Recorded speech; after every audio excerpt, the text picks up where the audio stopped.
If you're driving, please remember to use your car's Bluetooth speaker while listening to the AM Drive.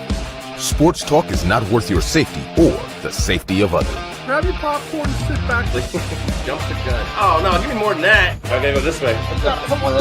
That was dumb. We are. How could I tell you when nobody wants to? Your favorite words I would show. Happy Monday to everyone in the sports universe. This is the AM Drive, and I am live. I'm your host, one of the co-hosts, Michael Carvelis. Our other co-host, Aaron Crouch, is taking a nap right now. Listen, I am so mean because when he wakes up and sees this, it's going to be great. Maybe he'll join the show. Who knows? But yeah, Monday, August 28th, 2023. To support the show, go to mikeandaarondrive.com. It's I swear there's an Aaron on here if this is your first time watching or listening on Spotify. To that, we thank you. But yeah, check us out, mikeandaarondrive.com. It helps us out. Hashtag tremendously. On today's show, I'm going to talk about Trey Lance going to the Dallas Cowboys. We all know the 49ers mishandled Trey Lance. I'll give my take on that. Stephen A. Smith says Stefon Diggs wants out. The question is Stephen A. full of it? Is there some light to this? What's going on here? Because Diggs is calling BS. And also, Giannis Antetokounmpo has hinted at leaving the Milwaukee Bucks. So without further ado, let's get into this. Trey Lance was traded to the Dallas Cowboys in exchange for a fourth-round pick. I'm actually surprised it was as high as a fourth-round pick. I know Trey Lance was the former number 2 overall pick. But let's be completely honest with ourselves. There has been reports by guys like Adam Schefter that say Trey Lance, there was no trade market for him. But then the Cowboys trade for him, and they already have Dak Prescott, who does have an injury history, to be fair. And then you realize Jerry Jones comes out and says, when we saw Trey was on the markets, we had to get him. What? Remember, Jerry Jones is the guy who employs Dak Prescott. They're coming off back-to-back 12-win seasons, and you mean to tell me they had to get Trey Lance? They had to. They couldn't pass him up. I'm going to tell you what's interesting about this. North Dakota State is one of those schools. It's like an FCS school or whatever. It's Division I, but like FCS. So I forget how that works sometimes. But the fact is that North Dakota State is kind of nearby the Cowboys. Like Trey Lance has played in the Cowboys building before, if I'm not mistaken. I forget how that all adds up. Just believe me that it does. I swear to God, I'm not lying. But it is interesting that Jerry Jones could not pass him up. Because remember, Dak Prescott's got an injury history. And Dak Prescott is kind of choked / gagged in big playoff moments. And I've told people this before. I am not a person who believes that guys just choke away games like that. I don't call people chokers lightly. There's sometimes I make fun of John Rahm, who's always like the consensus #1 guy on the bets for golf, but like never does anything. But it is interesting that Dak Prescott, even when everything goes in his favor, he's got a clock management issue, or he just throws a stupid interception. Like there are times when, yes, the defense does its thing. There are times when the offensive line breaks down and for an entire game see the Chiefs and the Bucks in the Super Bowl. It does not mean Dak could not overcome some things. And Dak has not overcome anything besides a broken ankle. And that's an issue. People say, well, Dez Bryant caught the ball against the Packers. That may or may not be true. But even if it is true, do we really believe the Cowboys would have won that game? We don't know. There are other things that happen in a game than just one play here or there. And so it's interesting that Jerry Jones, with Trey Lance, who's got 2 years left on his deal now, Jerry Jones wanted Trey Lance. I know Dak Prescott's got to be thinking something's up. Because you have to be a fool to think nothing's up here. It may be a small sample size, both in college and the NFL, but make no mistake about it, Trey Lance had some hype coming out of college. And to act like this is a nothing burger is kind of disregarding the Cowboys' history. Jerry Jones has been on the record, and I know Jerry Jones is one of those owners who says a lot of stuff, and sometimes sometimes he says things and you're like, okay, well, does he really mean that? Is he just trying to get PR? And a lot of times he is. He's playing to the fans. But Jerry Jones is very adamant about winning a championship again before he dies. And I don't know if you've checked Jerry Jones' age in the last few weeks or so. He's old. He's an old man. But I hate doing this, but he could go at any second now. Okay? That's just the harsh reality of life. Time is undefeated. You cannot say that Jerry Jones is not thinking about pressuring Mike McCarthy to start Trey Lance if Dak starts to stink it up. Because remember, Kellen Moore is now with the Chargers. The offense for LA is going to look a lot different. The offense for the Cowboys is going to look a lot different. Kellen Moore is considered an offensive genius by some. I'm not saying I believe that's the case, but it's definitely a conversation to be had. So if that kind of starts to stink it up this year, Trey Lance is right there. I like Trey Lance. I thought Trey made some incredible throws in college. I think he's had 1 or 2 decent games in the NFL of like the 4 he's played. One of them was a torrential downpour, and I do not agree that most guys could have overcome that. They're like, oh, he's got legs. I don't care. I know they were all playing the same rain. The Bears ended up winning that game. Trey Lance was raw at that point. And again, I'm not going to get to the 49ers side of this. This point has been beat to death by Nick Wright and others that basically Kyle Shanahan and the 49ers have completely screwed this up. And Kyle Shanahan, I was astounded at how he went in on his mishandling of Trey Lance. Like he went in some conference where he was like he looked destroyed. And I thought it was awesome that he took accountability for it. Like he was saying maybe like some of the injuries were his fault. And I'm like, I was again shocked and pleasantly surprised that Kyle Shanahan took so much to heart. Because it showed that there's more to the story than just, oh, we saw Brock Purdy for 7 games and now he's our guy. No, they wanted Trey Lance. Like, when GMs make these moves to get guys, they are sacrificing their future, their potential career. They know how big this is. We don't need media people to tell them that. So that's a big deal that I thought Kyle Shanahan looked very destroyed by it. And I was actually, like I said, pleasantly surprised by that fact. The fact is Trey Lance is a Cowboy. There you go. Beware, Dakota Prescott. All right, Stephen A. Smith has been on the hot seat for a while now, especially if you watched the new Undisputed this morning. I was watching a good 15, 20 minutes of that. Skip Bayless and Fox have done it again.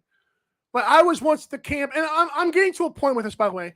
I was once in the camp years ago, like in 2014 or whatever, or 2016, whatever it was, the Shannon Sharp joined Undisputed. I thought I was a Stephen A. Smith guy. I hadn't seen Skip with anybody else. I didn't realize Skip's pedigree at the time.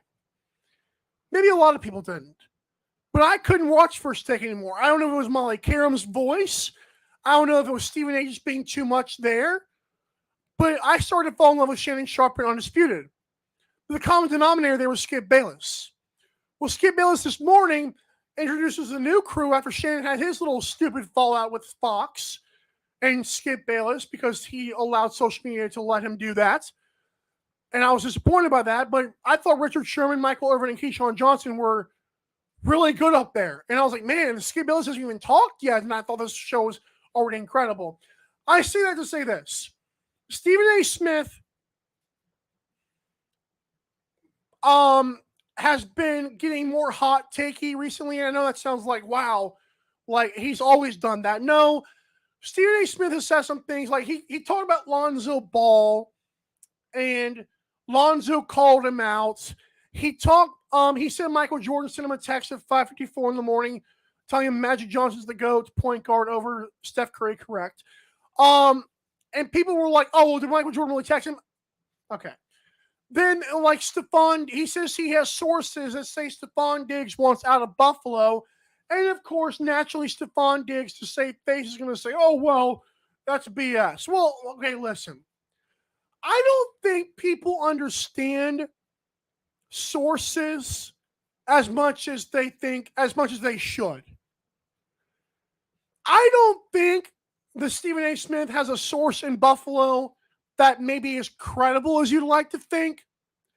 But Stephen A. Smith, I don't think would go up on national television, the platform that he has. I don't think Stephen A. Smith would just say Stefon Diggs wants out. There are rumblings for weeks now and months now that Josh and Stefon Diggs don't get along. Stefon Diggs kind of a crybaby. Josh Allen's kind of overrated. But it is interesting that Stefon Diggs tries to say, oh, well, that's crap. You're full of it. Again, I don't know if that's true or not. I know that there are people on Twitter, the Bills fans, who want to say, oh, Stefon Diggs is fine. Y'all don't understand. The year Brian Daboll left the Buffalo Bills, Josh Allen decides to have a bunch of turnovers again like he did when he first started. And Daniel Jones cleans up his for the Giants where Brian Daboll is now. And these Bills fans who, God bless them, have just been they're hungry. They're like the Cowboys, okay? No one talks about the Bills like this, but I'll say it. Bills fans are like Cowboys fans. They're insufferable. And they believe because they had success years ago that they should be contenders every year.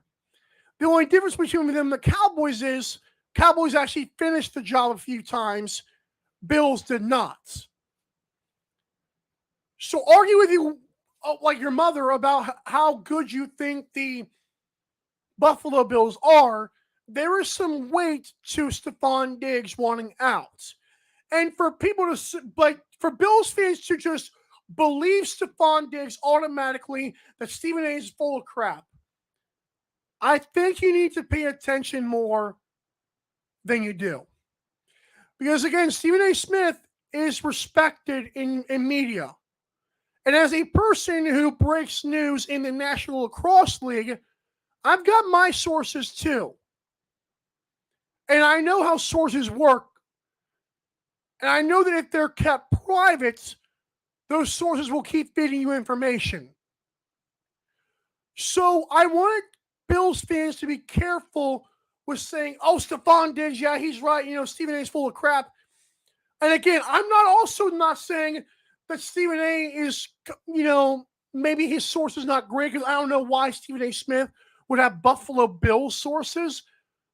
But more people talk to Stefon Diggs than just the Buffalo Bills. Stefon Diggs was not always a Buffalo Bill. It would not surprise me if Stephen A.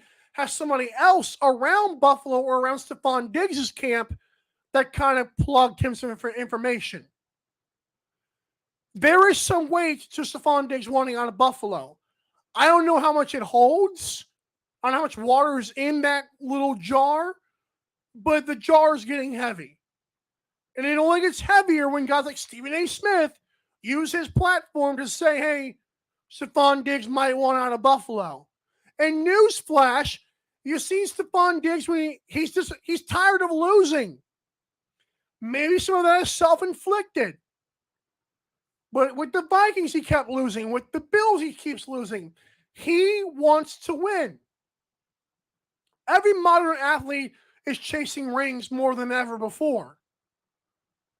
So there's some weight to that. Again, not sure how much, but I think Stephen A. Smith's source is probably around Diggs more than he is the Bills. Because again, I don't know why Stephen A. would have Bills sources. It doesn't add up. When I come back, we're going to wrap up today's show. And we were going to have a fantasy draft for the wide receiver tandems in the NFL. That may not be a thing unless Aaron Krause decides to pop on here in the next 15 minutes or so. But we're going to talk about Giannis Antetokounmpo is hinting at leaving Milwaukee. And I'll tell you why it means a lot to me, because I was first to the train of Giannis staying in Milwaukee a few years ago. AM Drive will continue next.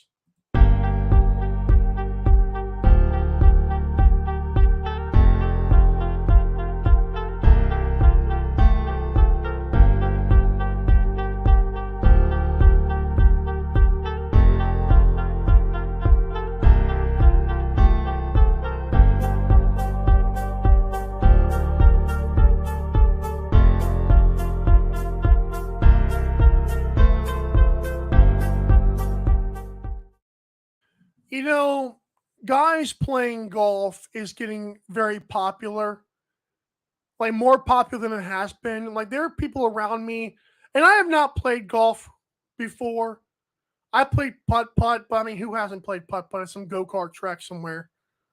Like some amusement park somewhere.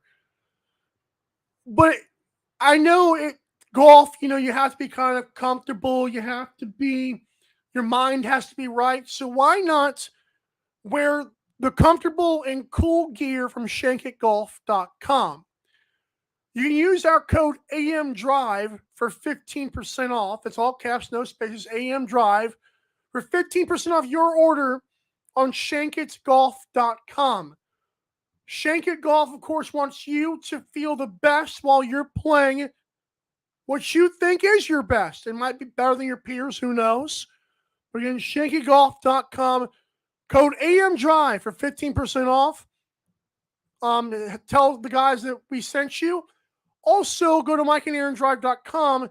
You can find the Shankit Golf if you forget the promo there. But again, code AMDRIVE, 15% off your order is the key on that. And for that, we are hashtag Shankful. I'm terrible. Okay.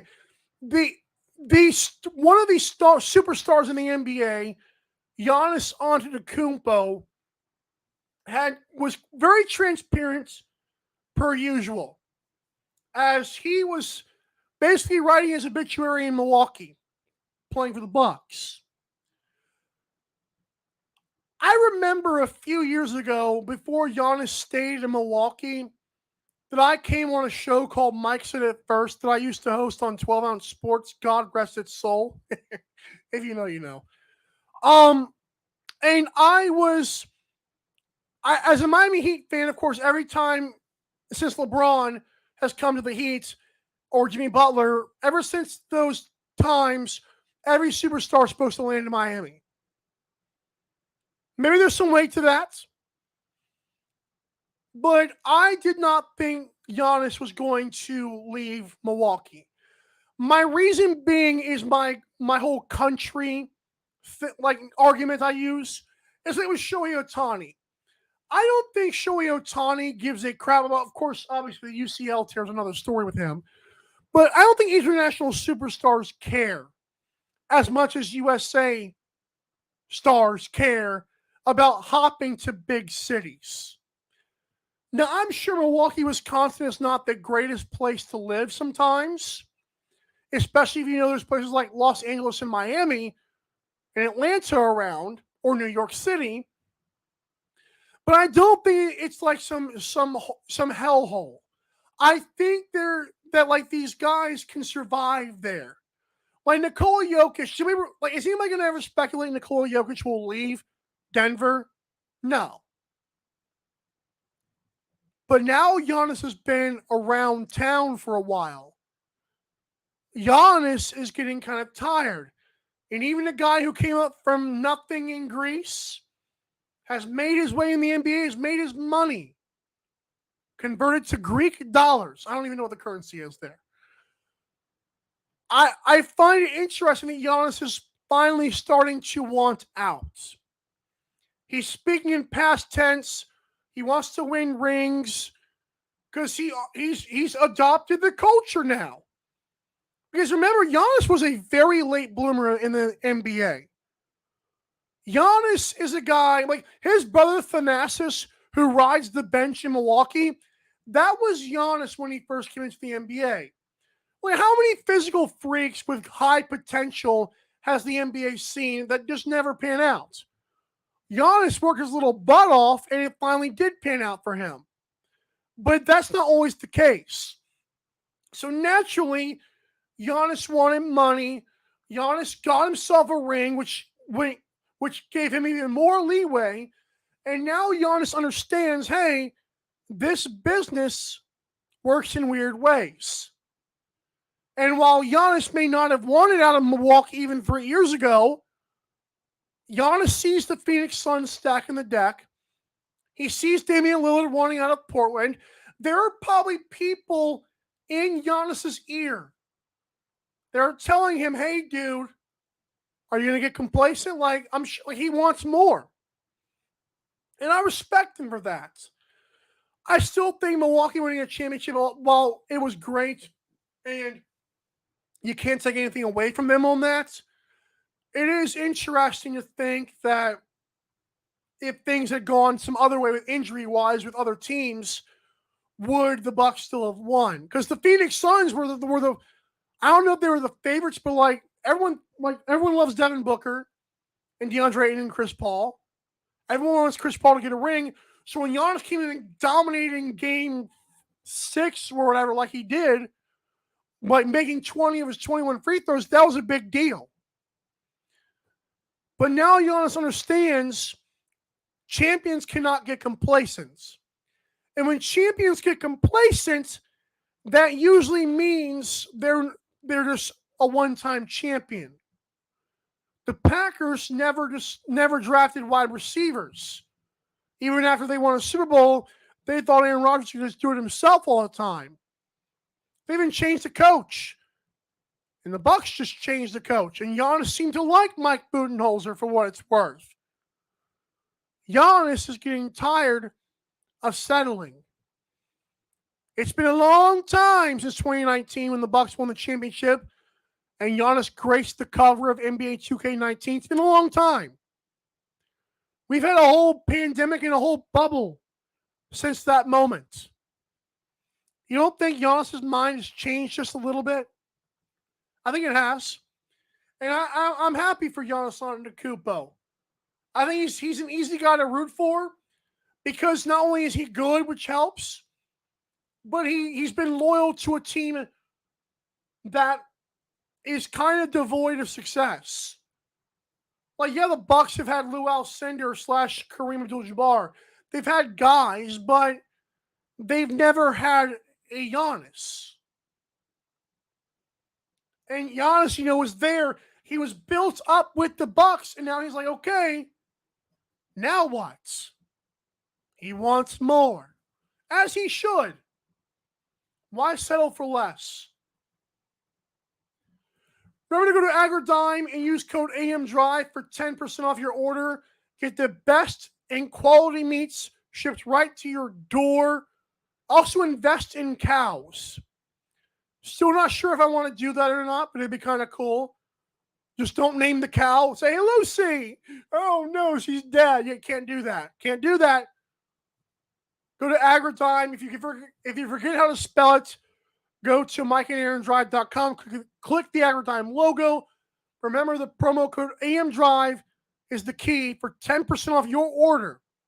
And that is definitely not a nothing burger. Those are all kind of burgers. All right, Aaron did not show up. He is still snoozing. And remember, if you snooze, you lose. I'm telling you, Milwaukee. Do people actually like living in Milwaukee, Wisconsin? I wouldn't. I don't think. Seems like one of those doom and gloom places. I don't know. Go to mikeandaarondrive.com to support our show because, as you know, podcasts run out sometimes. Like they they run out of their juice. Guys get tired. Guys they work hard. We don't want that to happen to us. So subscribe to the YouTube, which can also be found at mikeandaarondrive.com. It's our link tree, but we got a cute little nickname for it, or a little hyperlink for it. 57 YouTube subscribers, which is good. And I know like 15 views a video, haha. Yeah, I get it. But we're growing. YouTube is not like it used to be, man. I remember when Justin Bieber came up on YouTube, buddy. Those were rough times. Those were easy times on YouTube. I didn't get the memo to start doing that early. I wasn't cool enough yet. But honey, we here now. MikeandAaronDrive.com. Subscribe to the YouTube. All that good stuff. For Aaron Snooze, you lose Crouch. I am Michael Carvelis, the loyal co-host. Saying we'll see you guys later on. Probably Friday, might be Wednesday. I don't know. We'll see. But yeah, until this moment, have a great rest of your day. And as always, drive safe. Bye.